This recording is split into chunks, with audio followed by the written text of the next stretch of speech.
Well दर्शकबिन एकदमै खुसीको खबर रहेको छ। दर्शकबिन नेपाली राष्ट्रिय महिला फुटबल टिमले अहिले उज्बेकिस्तानमा रहेर एफसी छनौटको खेल चाहिँ खेलिरहेको छ। दर्शकबिन नेपाली राष्ट्रिय महिला फुटबल टिमले आज एफसी क्वालिफायर्स तर्फको दोस्रो खेल श्रीलङ्कासँग खेलेको थियो।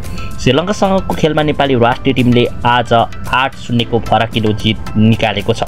दर्शकबिन यो सँगै नेपाली राष्ट्रिय टिमले अब भने 1 फुटकिलो मात्रै एफसी छनौट हुनका लागि बाँकी रहेको छ भने बङ्गलादेशी टिम पहिलोपल्ट एफसी क्वालिफाइड भइसकेको छ।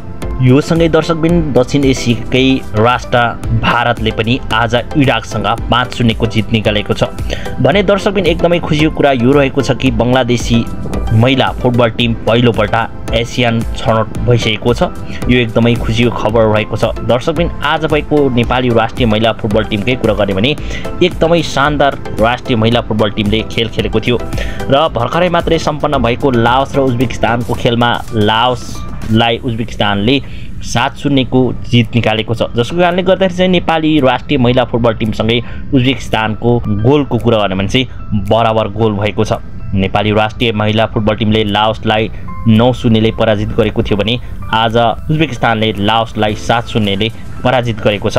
त्यस्तै समूहकै पहिलो खेलमा उज्बेकिस्तानले श्रीलङ्कालाई 10-0 ले पराजित गरेको थियो भने आज नेपाली राष्ट्रिय टिमले श्रीलङ्कालाई 8-0 ले पराजित गरेको छ। जसको कारणले गर्दाखेरि चाहिँ अब उज्बेकिस्तान र नेपालको गोलको कुरा गर्ने भने चाहिँ 17 गोल बराबरी भएको छ। दर्शकबिन यो एकदमै खुसीको कुरा रहेको छ। नेपाली राष्ट्रिय टिमसँगै अब उज्बेकिस्तान र नेपालले जुलाई 5 तारिक फाइनल म्याच खेल्ने भएको छ, जसले चाहिँ तय पार्नेछ अब कुन चाहिँ टिम एफसी क्वालिफायर्स हुने भन्ने कुरा। दर्शकबिन श्रीलङ्कासँगको दोस्रो खेलको कुरा गर्ने भने कप्तान सावित्री भण्डारी साम्बाले ह्याट्रिक पूरा गरेका छन्। नेपालले एएफसी एसियन कप छनौट प्रतियोगितामा लगातार दोस्रो जित पनि निकालेको हो। बुधबार उज्बेकिस्तानको राजधानी तास्केन्ट स्थित मिली रङ्गशालामा सम्पन्न खेलमा समूह एफ को दोस्रो खेलमा नेपालले श्रीलङ्कालाई 8-0 ले पराजित गरेको। पहिलो खेलमा नेपालले लाओसलाई 9-0 ले हराएको थियो।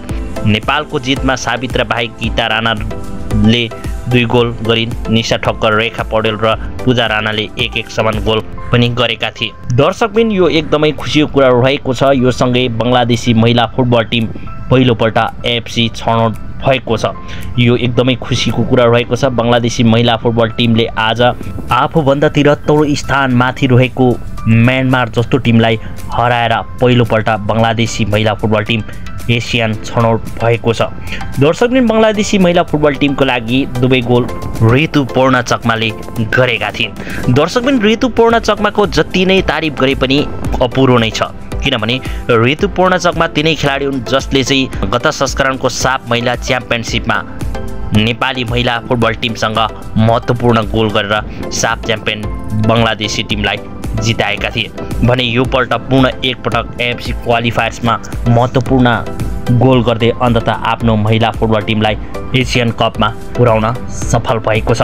दर्शकबिन यो सँगै मुख्य प्रशिक्षक पिटर बटलरको पनि प्रशिक्षण एकदमै सफल मान्न सकिन्छ, किनभने उनले पहिलोपल्ट सिनियर खेलाडीहरूलाई बाहिर राखेर अहिले बङ्गलादेशी राष्ट्रिय फुटबल टिममा नयाँ खेलाडीलाई भित्राएका थिए। यो सँगै अब भने मुख्य प्रशिक्षक पिटर बटलरले पनि इतिहास रचेको छ, किनभने बङ्गलादेशी महिला फुटबल टिमलाई पहिलोपल्ट एसियन कपमा पुर्याएको छ। दर्शकबिन यो सँगै अब भने नेपाल र भारत दुई देशले पनि अब एएफसी क्वालिफायर्सको अन्तिम खेल खेल्ने तालिका रहेको छ, जसले गर्दाखेरि चाहिँ अब दक्षिण एसियाका यी 3 राष्ट्रले चाहिँ एसियन कप खेल्ने नखेल्ने भन्ने कुरा चाहिँ अन्त्यमा तय हुनेछ। केवल 2 टिमले 1-1 खेल खेल्न बाँकी रहेको छ। अब त्यही 1-1 खेलको नतिजाले चाहिँ टुङ्गो लाउनेछ कि अब भारत र नेपाल एसियन कप छनौट हुन्छ हुँदैन भन्ने कुरा। दर्शकबिन यो सँगै अब हाम्रो नेपाली राष्ट्रिय टिमले फाइनल खेल जुलाई 5 तारिक उज्बेकिस्तानसँग खेल्नेछ। उज्बेकिस्तानको खेलले तय गर्नेछ कि अब नेपाली राष्ट्रिय महिला फुटबल टिम एसियन कप छनौट हुन्छ हुँदैन भन्ने कुरा, जसको लागि हामीले सबैले मिलेर अग्रिम रूपमा हाम्रो नेपाली चिरहरूलाई शुभकामना दिउँ भन्दै दर्शकबिन आजको भिडियोबाट बिदा हुन चाहन्छु। जय नेपाल, जय नेपाली फुटबल।